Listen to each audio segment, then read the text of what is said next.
បាននៅទីបំផុតគឺយើងឃើញហើយថាកម្ពុជាក្រោយពីអត់ធ្មត់គេវាយដល់ណាដល់ណីឡើងទូកសាច់ឥឡូវនេះគឺព្រមតដៃនឹងគេហើយខ្ញុំជឿថាការតដៃថៃនេះគឺជាសិទ្ធិស្របច្បាប់100%ដែលយើងជាអ្នកដែលត្រូវគេរំលោភបំពានគឺយើងមានសិទ្ធិគ្រប់គ្រាន់នៅក្នុងការតដៃហើយខ្ញុំគិតថានេះគឺជាជំរឿសដ៏ត្រឹមត្រូវរបស់រដ្ឋាភិបាលកម្ពុជានៅក្នុងការប្រាប់ទៅភាគីថៃដែរថាមិនមែនតែខ្លួនឯងជាបងធំធ្វើអ្វីស្រេចតែក្បាលចិត្តទេបើសិនជាភាគីមួយកំពុងតែអនុវត្តនៅបទឈប់បាញ់គ្រប់តាមស្តង់ដារសពបែបយ៉ាងដូចខ្ញុំបានជម្រាបអញ្ចឹងយើងអត់អាចទៅគ្រប់ស្តង់ដារស្អីបានទេនៅពេលដែលគេដោះកង់បោចសក់យើងទៅហើយនោះដូច្នេះនេះគឺជាអ្វីដែលខាងកម្ពុជាបានប្រកាសជាផ្លូវការតាមពិតការបាញ់តដៃគ្នានេះមិនមែនទើបតែចាប់ផ្ដើមនៅពេលនេះទេគឺចាប់ផ្ដើមតាំងតែពីមានបាញ់ដំបូងមកម្លេះគ្រាន់តែថាខាងភាគីកម្ពុជានៅតែប្រើតាក់ទិកនយោបាយមួយគឺប្រាប់បងប្អូនយើងថាកម្ពុជាមិនតដៃប៉ុន្តែកម្រិតនៅមូលដ្ឋានហ្នឹងគឺតែហ៊ាននៅជួរមុខហ្នឹងបានផ្ទុះអាវុធតដៃថៃយ៉ាងស្វិតស្វាញតាំងពីដើមទីមកម្លេះគ្រាន់តែថាសារពីថ្នាក់ដឹកនាំហ្នឹងបង្ហាញថាកម្ពុជាគឺនៅតែអត់ធ្មត់ចឹងតែរហូតដើម្បីទី1គឺស្អំចិត្តសហគមន៍អន្តរជាតិឲ្យជឿទុកចិត្តថាកម្ពុជាមិនមែនជាអ្នកនាំភ្លើងទេយើងចង់បានសន្តិភាពអីចឹងទៅតែយ៉ាងណាបងប្អូនឥឡូវនេះគឺការផ្ទុះអាវុធដ៏ដូចលេខផ្ទុះនៅច្រើនទីតាំងណាស់គឺសរុបទៅជាង10ទីតាំងគឺស្ទើរតែនៅគ្រប់មុខព្រួញនៃតំបន់ព្រំដែនទៅហើយគឺថៃបានវាយរុលចូលគ្រប់កន្លែងហើយផ្លោងគ្រាប់ផងប្រើយន្តហោះប្រដេញប្រភេទ F16 និយាយទៅអ្វីដែលថៃធ្លាប់ប្រើកាលពីបាញ់គ្នាកាលពីខែកក្កដាឆ្នាំ2025គឺថ្ងៃ24ដល់ថ្ងៃ28ហ្នឹងគឺថៃប្រើវិញស្ទើរតែទាំងអស់ដើម្បីបាញ់ស្រោចសន្ធាប់មកលើដែនអធិបតេយ្យកម្ពុជាហើយអ្វីដែលគួរឲ្យកត់សម្គាល់មួយទៀតគឺថៃថ្លើមធំមែនតើគឺហ៊ានបាញ់កំទេចប្រាសាទតាកបីរបស់ខ្មែរដែលមើលទៅស្រក់ទឹកភ្នែកពេលដែលខ្ញុំឃើញគ្រាប់ផ្លោងខ្ញុំមើលវីដេអូនេះម្ដងហើយម្ដងទៀតចិត្តតែនឹកគិតក្នុងចិត្តថាចោះហេតុអីក៏ថៃចិត្តដេរថៃមកម្លេះព្រោះនេះគឺជាប្រាង្គប្រាសាទគេដំណើរបេតិកភណ្ឌរបស់ខ្មែររបស់ពិភពលោកផងនិយាយទៅគឺវាជាសម្បត្តិវប្បធម៌មិនទាន់ចុះជាបេតិកភណ្ឌពិភពលោកមែនប៉ុន្តែជាសម្បត្តិវប្បធម៌ដែលបន្សល់ពីគេដូនតាខ្មែរតាំងពីបុព្វកាលមកហើយថៃឈ្លានពានគឺហ៊ានបាញ់គ្រាប់ផ្លោងសម្ដៅទៅតួប្រាសាទទាំងមូលតែម្ដងដែលនេះគឺជារឿងមួយដែលចាក់បេះដូងខ្លាំងមែនតើដែលធ្វើឲ្យយើងគិតថាថៃគឺមិនដឹងថាបន្ទាត់ក្រហមនឹងលើសប្រមាណជាន់ទេបងប្អូនតែជាការដែលគួរឲ្យសាទរដែរដែលមកដល់ម៉ោងនេះបើទោះបីជាខ្ញុំក៏នៅតែគ្រប់គ្រងជាមួយនឹងជំហររដ្ឋាភិបាលដែលថាអត់ធ្មត់ទៅដើម្បីសុខសន្តិភាពប៉ុន្តែសិទ្ធិការពារខ្លួនបែបនេះគឺត្រូវធ្វើយូរហើយមិនធ្វើតែពេលនេះទេប៉ុន្តែពេលនេះក៏វាមិនយឺតពេលអីពេកដែរព្រោះអីយើងជាម្ចាស់ផ្ទះមិនអាចឲ្យគេមកសម្លាប់យើងដល់ផ្ទះហើយយើងនាំគ្នាវិច្ចបង្វិចរត់ឬក៏យើងនៅគឹកក្រំក្នុងត្រង់សេដែលមិនតដៃឥឡូវនេះយ៉ាងហោចណាស់ក៏ទាហានជួរមុខមានដូចថាមានសិទ្ធិនៅក្នុងការបាញ់តបទៅវិញដើម្បីការពារខ្លួនតាមលទ្ធភាពដែលអាចធ្វើទៅបានក៏ប៉ុន្តែអ្វីដែលគួរឲ្យអាសូរមែនតើនេះគឺដល់ម៉ោងនេះគឺយើងឃើញថាទាហានទាំងថៃទាំងខ្មែរគឺស្លាប់មើលឃើញការប្រកាសគ្រាន់ថាព័ត៌មាននឹងយើងមិនដឹងថាច្បាស់គេបញ្ចេញឲ្យអស់100%យ៉ាងណាទេគឺទាហានថៃឃើញគេប្រកាសនៅតាមបណ្ដាញ Facebook របស់ថៃនឹងជាហោហែមានស្លាប់ជាបន្តបន្ទាប់ទាហានខ្មែរនឹងឃើញគេបើផ្សាយតាម Facebook ក្រៅផ្លូវការនឹងក៏ច្រើនអាណែកដែរក៏ប៉ុន្តែបើតាមក្រសួងឬក៏អគ្គស្នងការក្នុងការដ្ឋាននគរបាលជាតិនឹងឃើញមានបង្ហោះរូបសាររំលែកមរណទុក្ខសម្រាប់តែទាហាន3រូបតែប៉ុណ្ណោះក្រៅពីហ្នឹងគឺមានព័ត៌មានពីក្រសួងការពារជាតិដែលមិននិយាយអំពីទាហានពលីទេតែនិយាយអំពីជនស៊ីវិល7នាក់ស្លាប់និង20នាក់ទៀតរងរបួសនៅតាមបណ្ដាខេត្តជាប់ព្រំដែនដូច្នេះតលយៈភាពនៃអ្នកស្លាប់នៅខាងភាគីកម្ពុជាបើតាមអ្វីដែលជាការរៀបរាប់ជាផ្លូវការរបស់កម្ពុជាមកដល់ម៉ោងនេះគឺយើងឃើញថាមានទាំងស៊ីវិលទាំងយោធាគឺ10នាក់ដែលបានស្លាប់នៅពលីហើយនឹងជនស៊ីវិលដែលរងរបួសគឺមាន20នាក់យើងមិនដឹងចំនួនទាហានដែលរងរបួសប្រមាណទេប៉ុន្តែយើងមិនចាំបាច់ទៅចង់ដឹងព័ត៌មានថាយើងស្លាប់ប្រមាណឬក៏របួសប្រមាណហ្នឹងក៏នៅក្នុងស្ថានភាពសង្គ្រាមនេះក៏វាមិនបាច់ទៅទាមទារព័ត៌មានអីហ្នឹងដែរព្រោះអីជាយុទ្ធសាស្ត្រជាចិត្តសាស្ត្រគឺការដែល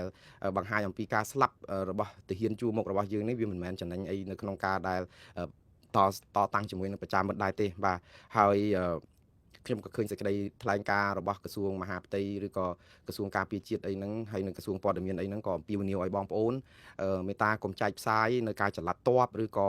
លេនដ្ឋានឬក៏និយាយទៅចលនារបស់កងទ័ពដែលវាធ្វើឲ្យមានប៉ះពាល់ដល់សុវត្ថិភាពនិងសន្តិសុខយ៉ាងខ្លាំងហើយសារនេះគឺជាសារសមស្របបើបងប្អូនបានដឹងហើយយើងជួយគ្នាម្នាក់ម្ដាយមួយជើងទៅការដែលជួនកាលយើងចង់ផ្សព្វផ្សាយព័ត៌មានឲ្យឃើញក៏ក្រើកបាន like បាន share អីមែនក៏ប៉ុន្តែព័ត៌មានមួយចំនួន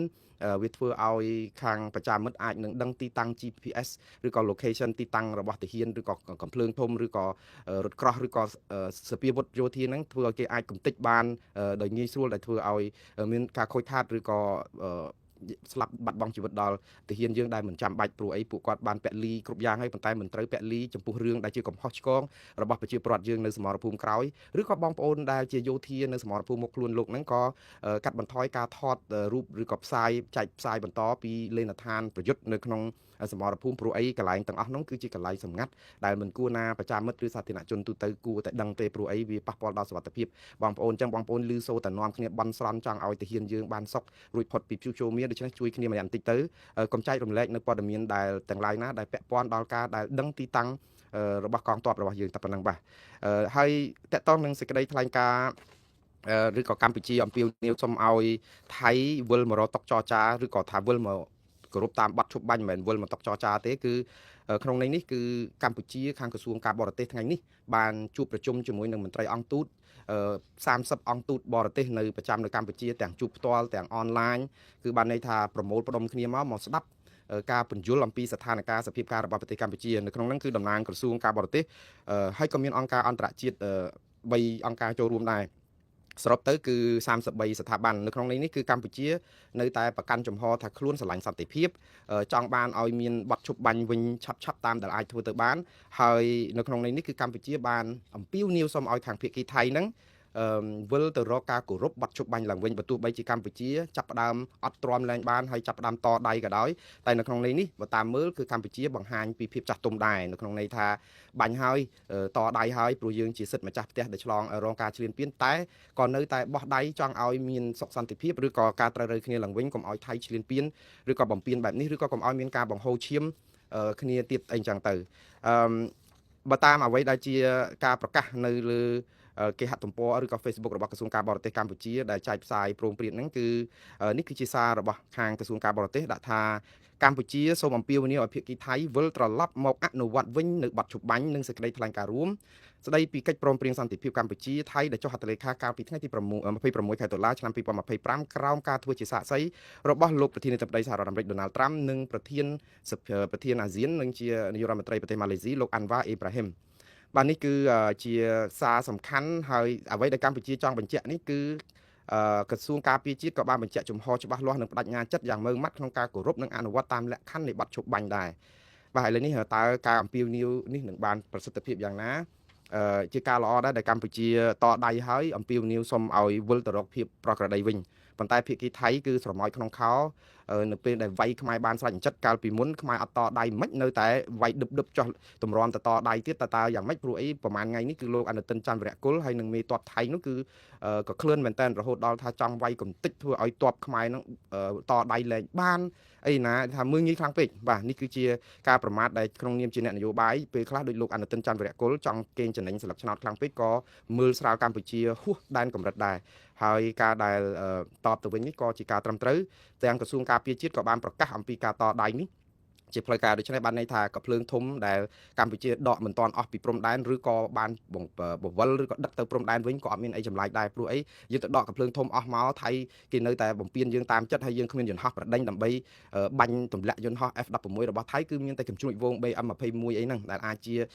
គេហៅថាអាវុធផ្លោងដើម្បីទប់ទល់ការពារដែនអធិបតេយ្យរបស់កម្ពុជាកុំឲ្យថៃកាន់តែរុលចូលមកកាន់តែខ្លាំង